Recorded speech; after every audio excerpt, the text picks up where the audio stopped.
in order to cope with a mystery, sometimes it just has to make for a really interesting story. Say somebody drowns in a pond in medieval Bohemia. What explanation could you assign to such a tragedy that might bring closure to the loved ones of the departed? They simply drowned, or maybe something went bump.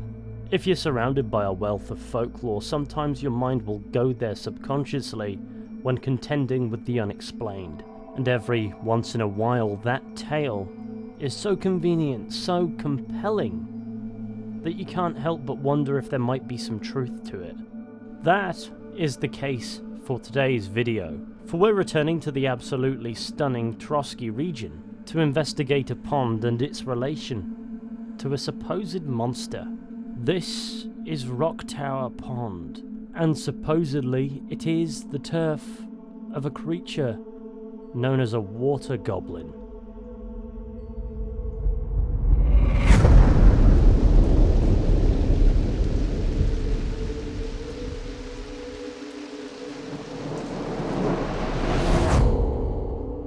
As you can imagine, our journey begins with a rumour. There are two sources in the Trotsky region from which we can learn about this Water Goblin, the primary of whom is the hired hand Zdenyek the Mouth, and he can be found in the village of Takov to the west of Trotsky Castle. Typically he can be found nearby to the Boozer. He fancies himself a storyteller.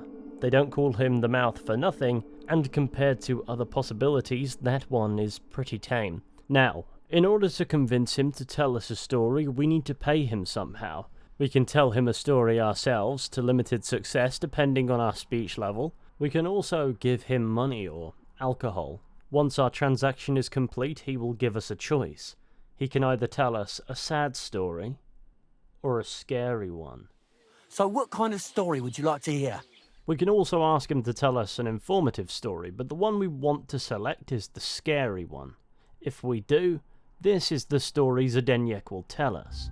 Once upon a time, there lived in these very lands two brothers.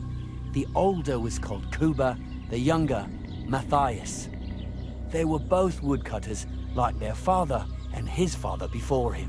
One day, at the height of summer, they were working in the woods. The air was as hot as a furnace, so Matthias went to a nearby pond to cool himself. But as he was leaning over the cold water, there was a loud splash. His axe had got loose from his belt. In haste, he began to search the muddy bed of the pond, and his hands soon touched something hard and heavy. He pulled it out and could not believe his eyes. He pulled out an axe. Yes, but not his old one. It was an axe made of pure silver. Good God. I'd grab that without a second thought. Maybe you would, but Matthias would never. He was an honest man, and with a big swing he threw the silver axe back. He searched the pond again, and this time he pulled out his own axe. Nothing but dull iron and old wood. I reckon that was the right choice. Who knows who the silver axe belonged to? Well, quite. Listen on. Matthias was just about to leave when suddenly a water goblin came out of the pond, silver axe in his hands, and he said, "You're a righteous man, Matthias, and for your honesty, you may keep both axes." Matthias, not hanging around for the goblin to change his mind, took up both axes, gave us thanks, and ran to tell Kuba all about it. Kuba, however, was not best pleased with his little brother's fortune. He deeply envied Matthias for his newfound wealth, so he set out to try the same thing. He ran as fast as his legs could carry him straight to the pond, threw his own axe in, and began a pretend search for it. Yet Kuba had no luck. He pulled out the axe he'd thrown in himself, so he tried again. Tricked by sunlight, he grabbed something shiny, only to pull out his old iron axe again. Enraged, he hurled his axe back into the water and yelled, "Fuck this axe! I want a silver one!" But the water goblin heard his shameful cry and was greatly upset by Kuba's greed. So, when Kuba reached down into the water for a third time, the water goblin seized his hand, pulled him down whole to the dark depths, and drowned him. That's so cruel. I feel sorry for Kuba. Aye, and so did Matthias. He went to the Water Goblin and begged for his brother's body so he could take him home and bury him. But the path back from the pond led over a steep hill, and carrying the weight of the waterlogged body exhausted Matthias. He stopped to rest by an old oak tree, and he used a silver axe to cut off a branch that would serve as a walking stick. But it wasn't enough. Somehow, it was still getting harder to continue up the hill. Then Matthias realized it wasn't his brother's body that was weighing him down. It was the silver axe. The axe was the cause of all this trouble. So he started bashing the silver axe against the big stone with all his might, trying to destroy it. Yet no matter what, he couldn't even make a dent. With the last of his strength, Matthias climbed to the top of the hill. He knew he could go no further, so he found a pretty spot with a view over the valley and dug his brother a grave. There, he buried both his brother and the silver axe that had brought such pain upon them. His final act was to stick the oak branch in the ground by the grave. But lo and behold, the branch grew green leaves and became a tree. The locals have had no dealings with the Water Goblin since then, but some have had the bad luck to bump into him. And when you walk by the pier, where it all happened, you can still hear his chuckling. It's an interesting tale, even if on its own it's tough to believe. Zdenyek will go on to claim it's a true story, but then again, he would. That was a very nice story. Story? What story? It's the truth. Why hasn't anyone gone looking for the axe then? Because it brings misfortune. Didn't you listen to me at all? Look for yourself if you wish. Rocktower Pond isn't far from here. The Water Goblin's pier is somewhere among the reeds. But leave me out of it. I'm fine here with my drink. Coming away from the story, we'll have started an activity titled The Axe from the Lake, where our objective is to find this unlucky, supposedly silver axe from the story. We'll be given a search area around Rocktower Pond, allowing us to gleefully ride off to tamper with the unknown. However, there is more we can learn about this Water Goblin. That will require us to have a word with innkeeper Lawrence, who of course can be found at the Wagoner's Inn in Geliov. If we ask him about what's going on in the area, he might tell us the following. You're not going to believe this, but 2 local lads claim they found a Water Goblin's treasure. You have a Water Goblin here? It would be a wonder if we didn't, with all the ponds around. He's got a hut nearby. If you follow the right bank of the Rocktower Pond, you'll find it hidden in the reeds. And what did they find there? Are you sure they didn't make it up? I thought so too at first. They're foolish lads, so I wouldn't be surprised. But then they ordered wine and paid with silver. Their purse was jingling with groschen. Would you happen to know where I could find these lads? They often swim at the other side of the Rocktower Pond. There's a pier there by the dam. That's their spot.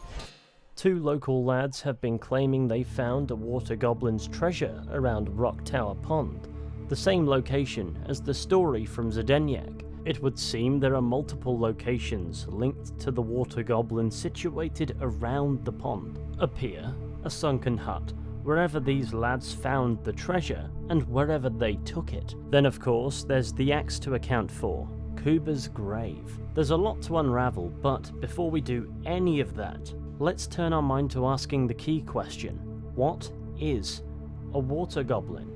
Well, the Water Goblin appears to be the title of a poem written in 1896 by Antonin Dvorak, a Czech poet, so that checks out, and the contents of the poem appear to center around a water spirit named Vodnik, the Czech name for a water spirit in Slavic folklore, known for bearing a green, humanoid appearance with a potbelly. This creature is attributed with disasters regarding water, ranging from the destruction of dams to drownings, particularly in the event it is angered.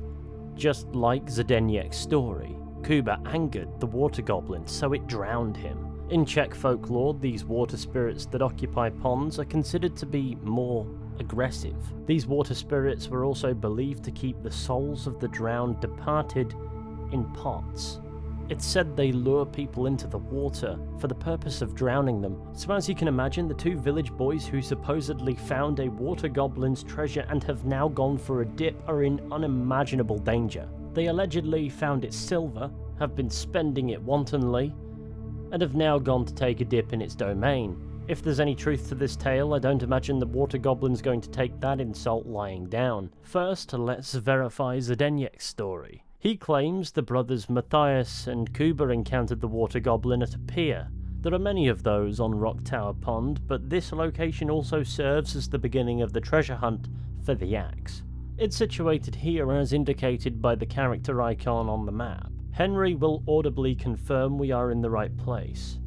Could this be the pier from Zdenyek's story? He said Matthias carried Kuba's body up the hill from here, up to an old oak tree. Zdenyek also claims we can hear the goblin's cackles from here. However, I stuck around at this spot for quite a fair bit, even overnight, and I didn't hear anything. Nothing I could easily point to and identify as out of the ordinary anyway. I can just hear the leaves rustling in the wind, the gentle back and forth of the water, the occasional bird, and maybe the odd passerby from the road, but nothing that stands out in a way that Zdenyek claimed. As for locating the axe, we'll need to turn our backs to the pond and head uphill. Well, there really is an old oak tree here. But what was the rest of the story? Something about smashing the axe on a rock. This could be the rock from the story. I'm on the right path. Following this path past the oak tree and the rock will lead us promptly to a grave at the top of the hill. A grave under the tree, overlooking the valley. This must be where Kuba, Matthias's brother, is buried, together with the silver axe. And with that, it's time to exhume a corpse. Sure enough, there's a skeleton down here, and a sack. Inside it we'll find a bit of jewellery, and a broken axe. God in heaven, this really is the axe. All those years in the earth haven't treated it well. I hope I can fix it. The axe is damaged and will require fixing, so bear with me while I see to that.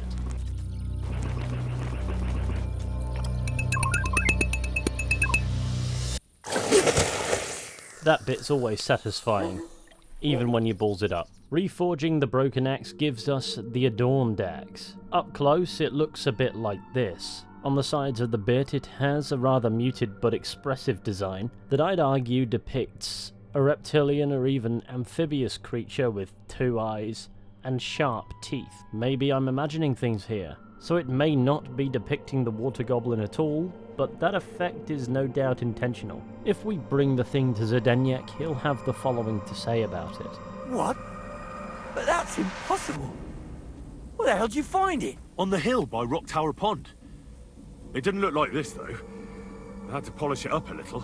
This can't be. You're not just yanking my pizzle, are ya? Why would I be? So, it wasn't just a story. Christ be praised. I can't tell if Zdenyek is chuffed that his story is true or terrified. I imagine it's a healthy dosage of both. It is, however, worth clarifying that parts of his story are true and others are likely not. Chances are good he embellished and stretched out an old tale, yet that old tale still led us to an axe. So that bit holds some weight, but deciphering just how much else is true will require us to investigate more about this Water Goblin. According to the Jellyhov innkeeper, he has a hut hidden in the reeds along the waterfront, on the right bank, which considering his positioning means the north bank. Oh, isn't that convenient? The Water Goblin's hut is situated here. It's a sunken, waterlogged wicker hut that Henry will confirm is the location we're after, even if the game also confirms this as a point of interest. So this is the Water Goblin's hut. Within the hut we can find countless jars, lining up with what I said earlier about how the water spirits keep the souls of the drowned dead. Could that be the case here? There's no way of telling, it's just a bunch of old pottery. But that belief that water spirits such as Zdenyek snatch people in the waters and claim their souls, storing them in jars, has to come from somewhere. As for other finds in this lightly flooded cabin, in a chest we can find, most interestingly, Water Goblin's hose. Green pants, supposedly the property of the Water Goblin. Ours now, though, I suppose. As for other finds here, well, there were a couple of groschen deposits in pots. But one thing that did grab my attention was this resting on the tree. the sketch of a dragon, next to a white hat with the insignia of a dragon on it. I couldn't find any hard explanation for this. Whoever lives or comes here just appears to be into art. And then there's the pier. Easy access to the water is an obvious function of the hut, though I think the fact the water and fish are in the hut sees to that just fine. So aside from some green pants, silver and a whole lot of pots, the greatest bit of connective tissue between this hut and the rest of the Water Goblin stuff is the fact that on the map the hut is labelled as such. And that's based on what Innkeeper Lawrence told us about the place. So for all we know, this could just be a hut that sank into the pond. And that would make sense. This pond is man-made. In the 15th century, there actually weren't any ponds around Trotsky Castle. They were constructed in the 16th century, and Warhorse Studios decided to keep them. A structure that was constructed before the pond itself, sinking into the pond upon its construction, is something that can happen, but that wouldn't explain the pier. Perhaps the location, despite its flooding, saw use after that as a serene fishing spot. After all, the pond is full of fish, as is the hut, come to think of it, but you get the point.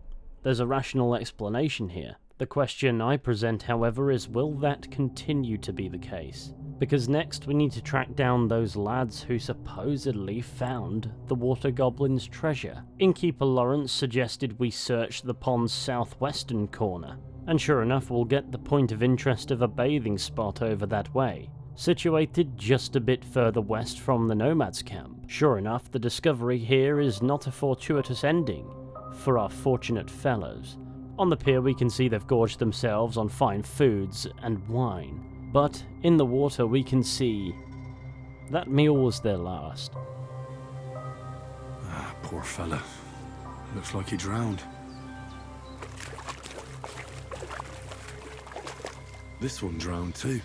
Both men drowned in shallow, relatively still water, having not really left the vicinity of the pier at all. How drunk do you have to be to drown in knee-high water? I mean, they could clearly afford to reach that threshold wherever it is. They'd recently stumbled upon some silver, the remainder of which is found in a sack on the pier that we can take for ourselves. Also in this sack, we can find a map, named the Drowner's Map, but we'll return to that in a moment. It seems one of them also copped some fancy shoes, so it wasn't just booze they were buying. It's interesting because it can be explained. Drowning in shallow water isn't uncommon, but two people happening to drown at the same place at the same time, that starts sounding the alarm bells. So now's probably the best time to raise the detail I omitted about this chilling sight. There aren't just two pairs of boots on this pier, there are three. A third body can be found washed up in the mud beside the pier. And this one also drowned. All three drowned. Sends shivers down my spine. 3 fit young men dying together, drowning in shallow water after gorging themselves on meats and booze they paid for with money that was not theirs, with leading theories as to who the silver belonged to being that it was a Water Goblin's money. There's no law of physics that says 3 men can't drown in unlikely situations together, but it isn't likely. Being intoxicated is no doubt a huge mark against their survival in water, but even then, a communal drowning session is not likely. Yet that appears to be what happened to these poor souls. The question becomes, did they drown? Or were they drowned? Were they all feeling invincible, performing dumb acts while in the water, ultimately causing disorientation, fueled by the imbibement of copious alcohol? Or were they all pulled underwater and drowned by an external force? If so, what external force? I doubt it was bandits. Their belongings, including their money, is still on the pier. The humans in the region are not the killing for fun sort either. So could the inexplicable Water Goblin have done this? In an act of vengeance against the men for taking its money? Could this mythical Water Goblin be real? Or is it more likely there's another reason they might have been killed, that may or may not have something to do with what they might witness at the bandit camp across the pond? All I know is we'd best report back to Innkeeper Lawrence and tell him exactly what became of these chaps. Where did you say the lads who found the Water Goblin's treasure go swimming? Near the pier on the Rocktower Pond. I'm afraid I've got bad news. I found the lads, but they were dead. They drowned. Christ almighty! I told them they should have returned the treasure. Those poor lads. Such foolishness. Thanks anyway. I'll let the Troskovitz gravedigger know. He'll bury them. From this, we can gather it's clear the innkeeper believes the reason those lads died is because they took the Water Goblin's treasure. The Water Goblin makes no appearances, doesn't confirm its own existence. There's no telling if one of thousands of other factors might have been at play. But there is one more thing we can turn our attention to in hopes of getting to the bottom of this, and that is the Drowner's map, the treasure map in the possession of the drowned lads, either identifying where they found the Water Goblin's treasure or where they stashed what's left of it. It can be found, of course, just across the pond from the Water Goblin's hut. We can find 125 groschen. And now it would seem it's us that is in possession of this drowning enthusiast's finances. So, will we be next? As you can probably guess, no. There's no direct Water Goblin encounter to be had. But I did note it's interesting that Zdenyek mentioned the Water Goblin has had no dealings with the locals since the events of his story, yet he also claims occasionally somebody's bumped into him. That last part is the easiest bit to dismiss as embellishment, so with that in mind, it's curious that the Water Goblin crops up once again shortly after our arrival in Bohemian Paradise. The lads found treasure in the vicinity of Rocktower Pond, which incidentally is the pond the company of Sir Hans Capon camps at the start of the game. You know, where they're set upon by bandits, resulting in the deaths of the entire company barring Henry and Hans, who have to flee. Considering Henry and Hans were bathing at the time of the attack, it's unlikely that they brought their money with them. So that money is unaccounted for in the Rocktower Pond general vicinity. So could there be the slightest chance this Water Goblin treasure is actually from that camp? Well, the treasure is found in a pot across the pond from the Water Goblin's hut, which is full of pots. The treasure was found by a group of lads who enjoy going swimming in the pond. Therefore, chances are good the treasure was originally found by the lads in the hut, then they swam it across the pond to the opposite bank, made a note of where they left it and carried what they could. Meaning if the Water Goblin's hut is the point of discovery of this treasure, so to speak, then that was only a short mooch away from where the camp was. And that discovery could not have taken place very long after the ambush, since upon being released onto the open world, we can begin to pursue this immediately. So all that really remains is identifying bandit activity at the hut. For that, we'll have to head to Samine, for it's here where we'll aid Lord Samine and Captain Grumpy in apprehending a bandit named Jules. Jules, as it turns out, is a noble. As such, instead of being hanged for his crimes, he's brought into Lord Samine's service, where he then sends us after his old gang members, one of whom, Johnny the Gob, has set up camp at the same site as Henry and Sir Hans at the start of the game. It's in sending us on this mission that Jules reveals the crucial details we're looking for. Where can I find the gob? You know what's funny? If I hadn't sent him out on an errand just before you got to Apollonia, you'd have got us both. Where did you send him? Just a little ways off, to the bank of Rocktower Pond. There's an abandoned hut there, from what I've heard. He and his people are still there. Why did you send him to a hut by the pond? Another band ambushed a noble's retinue there. We wanted to see if anything got left behind. I know exactly where it is. I was in that group they attacked. You were, eh? Then you were bloody lucky to come out of it alive. The ones that attacked you ain't any ordinary footpads. They weren't there for the silver. What did they want then? Lord knows, lad. Some higher goal, I reckon. Those types are the worst. Jules confirms to us something the main storyline also confirms, and that is, the band of outlaws that attacked us weren't in it for the silver, meaning they might have left some behind. Jules also reveals they used an abandoned hut as something of a nearby base of operations to see if anything was left behind. Since then, it would seem the Gob has moved in on the camp, where his well-armed entourage will crumble at my feet. As for the Gob, he'll surrender. We have just murdered all of his mates. This enables us to have a word with him, where he'll reveal what they found in wake of the ambush. Everything of value was already gone. A few fellas were still searching the place. Wait, you caught them there? Aye. There were some sort of guards. One of my men followed them all the way to their camp, here in the cliffs, over the pond. So it seems the Gob found nothing of value, but he is a bandit.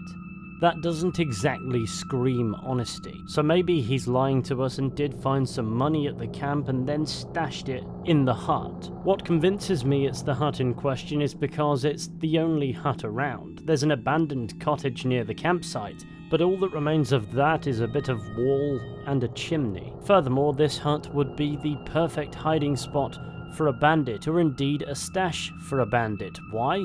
Folklore regarding the hut means most people are going to give it a wide berth, and being full of pots, it doesn't lack for storage solutions.